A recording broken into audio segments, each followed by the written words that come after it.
Namaste. At Janwar, a small village in rural Madhya Pradesh, we built a skate park. We called it Janwar Castle. Building a skate park might seem like, a simple intervention, but it quickly turned out to be much, much more. This skate park has burst the village into life. It has broken taboos. It has break down barriers, and it has become a trigger for really sweeping, far-reaching change. So Janwar, like any other village in India, is strictly divided by caste. In Janwar, we have, at one side, we have the Yadav, the higher caste. On the other side, we have the Adivasi, the outcast. There's hardly any interaction between them. So it was a pretty natural process that the first kids coming into the skate park were Yadav. And, it all but guaranteed that no Adivasi would show up. But slowly this changed. One day I came and I saw a little Adivasi boy sitting at the far end of the skate park. He was sitting there watching the Yadav kids skateboarding, and he was just sitting there watching them for hours, endless for hours. He was completely entranced in what he saw. But he wouldn't dare to ask any of these Yadav kids, to hand the skateboard over. So next day he came again. When he showed up at the third day, I walked over and I asked him if he wanted to join. So he looked at me, he nodded, he smiled. He was really, his face was lifting up, and he was, I will never ever forget this burning longing in his eyes. So I walked down with him, a Yadav boy, not too happy, handed over the skateboard, and Ramkesh, that's his name, he took the skateboard, he started running, he dropped the skateboard, he dropped it down, he jumped over there, it was just sailing away. Today he's one of our best skateboarders. He's really like, a ninja on this board. And from this day onwards, he would come every day. And he would always get a skateboard. So the ice between the caste finally broke one morning during our yoga sessions. We always start by building a huge circle. I call it Gola Banola. So there was this little tiny girl standing in the middle of the circle, Adivasi girl. It was dirty like hell. I mean, just no one, wanted to go to her, let alone, touch her. So I made a move, and all of a sudden, Sebi, one of our Yadav boys, he joined me, and we both grabbed her hand. We included her in the circle, and this small, very tiny, momentous gesture was very powerful. She was included, and from this day onwards, this issue of caste never ever showed its ugly head again at the skate park. Thank you. So India has 650,000 villages. You have 700 million people living there. It's about 60 or 70% of your population. Most of these villages, they just, live above or below poverty line. Their future is India's future. If India does not succeed in uplifting these villages, India will collapse. There are so many government programs which are addressing village issues. Billions of dollars are spent, but still these programs doesn't work. The circumstances in most of the villages are still not acceptable. Why is this so? I believe that the major reason why this is so is that most of these programs, they have a clearly defined outcome. They are designed like ready to use products. They fail because they are for the villagers, or they were designed for the villagers and not with the villagers. they fail because they are based upon this distinction of those who know and those who be taught. We at Janwar, we walk down a different road, and this is why the we comes in the logo. We do believe that only when you put all stakeholders of a village together, then you can drive, not only trigger, but really drive sustainable change which is carried out by the villager themselves, because it's them who has initiated this. So when I first came to Janwar, I still remember it as if it was yesterday. I had mixed emotions. I didn't want to go out there. Why would I? 7 kilometers out of Panna. I mean, Panna is already at the end of the world. And then moving on another 7 kilometers, it wasn't really, inviting. But when I arrived and I stood at this small hill overlooking this 1.2 acres of land, which would later become the skate park, I instinctively knew that this was the place. I was really blown away by this beauty of this spot. It really held everything which became so close to my heart over the last couple of years while I was riding or cruising with my bullet bike through Madhya Pradesh. It was, there was this beauty in there. It was innocent, it was rough, it was somehow wild. And this is where I felt I had found the place.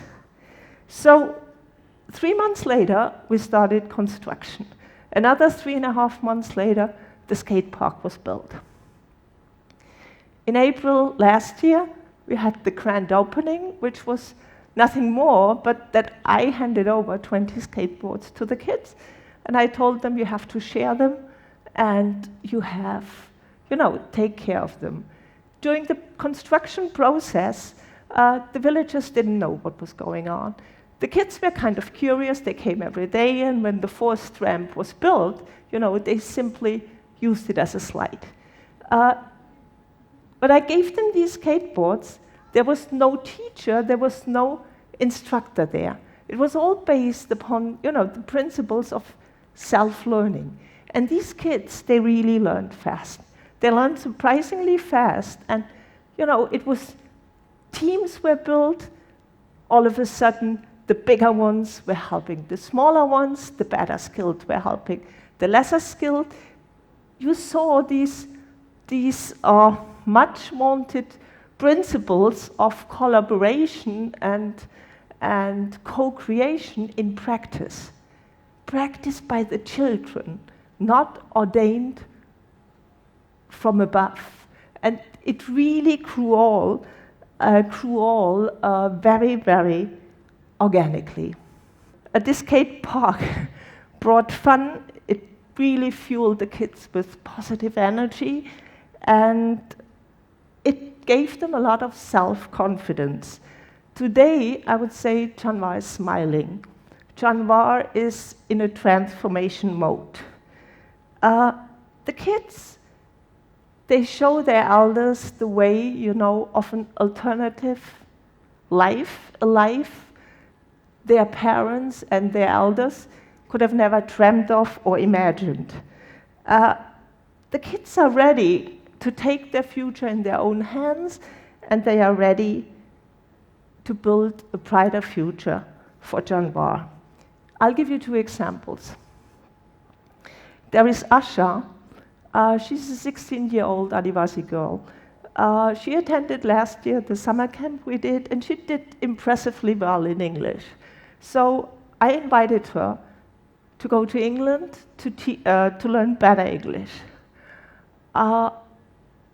It took me 8 months to convince her parents to let her go. I brought in the Maharaj of Panna, I brought in the principal of the school, I brought in her teacher. I was chasing her father through the entire village on my bullet bike. I went to see the mother in the heat of the day in the fields. I was talking there. They wouldn't let her go. So, and I thought, this is never ever going anywhere. But it was really Asha herself, her persistence to say, I want to go, that finally after 8 months, and this was only 6 weeks ago, her parents agreed. They let her go, and meanwhile we succeeded. She has her passport, and the parents not only, decided to let her go, which was a big thing in the village. They also gave me the promise whenever she's coming back. When the father gave me the high five, he also promised me not to marry her off, but give her the opportunity for a job, maybe working for us in Janwar. The other example is Shivraj. Thanks. Shivraj is a 13-year-old boy. He did not very well at school. He finished in April 8th grade. He could hardly read and write, and he just didn't like school. If you see these government schools in the village, you understand why. I mean, you can't blame him. So, but he did impressively well at the skate park. There, he really developed social skills. He was actually a natural-born leader, and very quiet in his practice. So he wouldn't have the opportunity to go to a 9th grade school because his parents don't have the money to send him off to Panna. They don't even have the money, to pay this 10 rupee bus fare. So it really looked like a sudden end to a child, just, being cut off. When we got the opportunity to give a first scholarship to him, or to Janwar, it was very easy for me to decide that it was him going. So the only problem was what to do. Sending him to a ninth class in some other kind of what we would call better school doesn't make any sense, because he simply was lacking all the skills you would need to do so. So we designed together with a school actually here in Noida. The name is Prakriti. It's based upon the same principles like Janwar Castle is, which is all about experimenting and exploring. With them together, we designed a 1-year program to start with, where he really learns what learning is all about. He just came back home. He has spent the first 6 months here in Delhi. Doesn't like the city so much, so he's happy to be back in Janwar. But he has really somehow understood that learning can be a good thing. He has found the reason why he would learn, and all of a sudden this kid started to write. He's now reading on a Kindle, and he's really eager, to know more.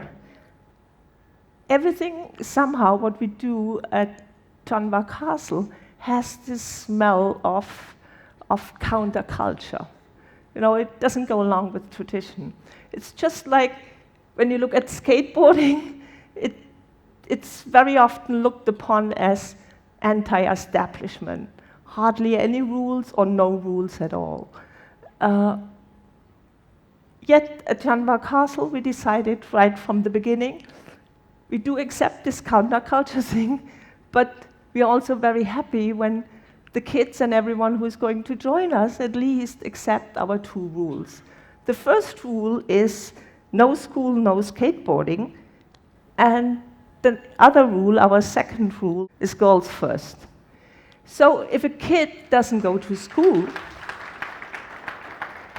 it's not allowed to skateboard.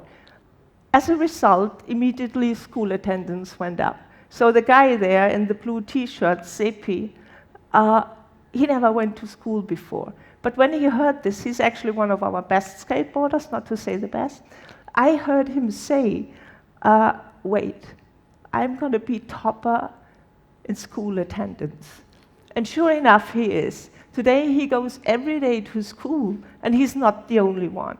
I would say probably 15 of our best skateboarders, they are at school more or less every day.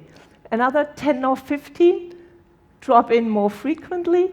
So the entire atmosphere in the school has changed. The teachers are very happy. They say They use the expression that finally these kids are, coming out of their shelves.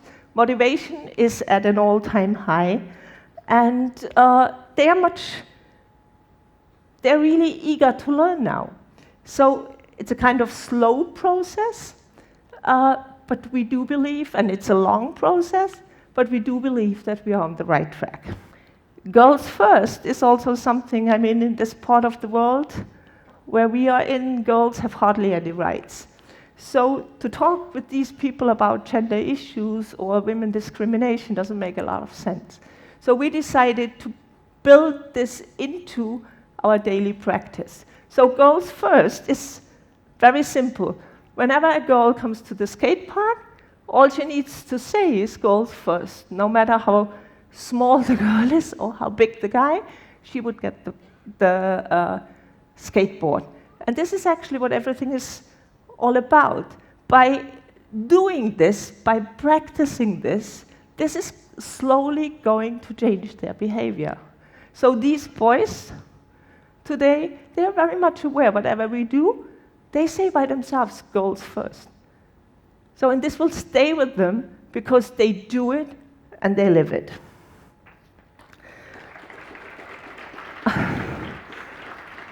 Before the skate park was there, actually in the village they talk already before the pre-skateboarding area and now. So before the skate park was there, the imagination of these kids never traveled beyond the village borders. The village borders were really, the mental borders of these kids as well. They didn't know what was going on there. It simply did not exist for them. Today, they became very comfortable in approaching the unknown. They have learned where they come from. They have learned where they want to go to. And by doing so, they became very, very proud of their village. And to be proud is a very first step for a village kid, that these kids will stay in the villages. Some of them have applied for passports. They really welcome visitors from all over the world. They enthusiastically interact with any kind of foreigners coming in. They explore their own states. They go to Delhi very easily. So they are really, they opened up and they really embraced the unknown. Janwar Castle is still young. We only started a year and a half ago, so it's far too early to draw any kind of conclusion. But what I surely can say is that this model, it has the power to disrupt the village. And disruption itself is actually a very interesting thing. Because on one hand, you have this excitement about the new. On the other hand, you're feeling, a little bit unsettled. So Janwar these days is truly kind out of balance. Asha is going to England instead of getting married. Deepa and Goldie, they compete with the boys in skateboarding. The boys are telling their fathers to stop drinking. All these kind of things happening. And actually the best thing I like is that once in a while, the Panna police guys come in. And police is something in this part of the world. And our kids train them in skateboarding. So it's reverse mentoring. Where this new balance for Janwar will be, I don't know.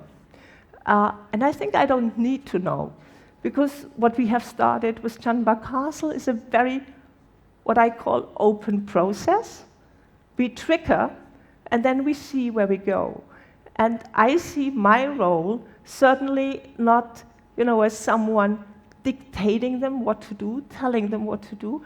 No, my role is rather being the observer. And when someone, or a family, whatever, if they start to move, then we are very happy to help and guide them in this new world, in this unknown world, what they are entering, and ultimately help them to find this new balance. So my job is being continuously, to disrupt them, to shake them, and then help them to find this new balance. These villagers, I would say, especially the kids, they do now have a dream for a better future. I would say they have really stopped existing. They started living. They have stopped surviving. They started thriving. And very often, when I drive down on my motorbike these last 4 kilometers, it's a long stretch of the main road, I think about this African proverb, which we probably all know. It says, it takes a village to raise a child. I believe in Janwar, we have created our own version. We say it takes the children to transform a village. Thank you.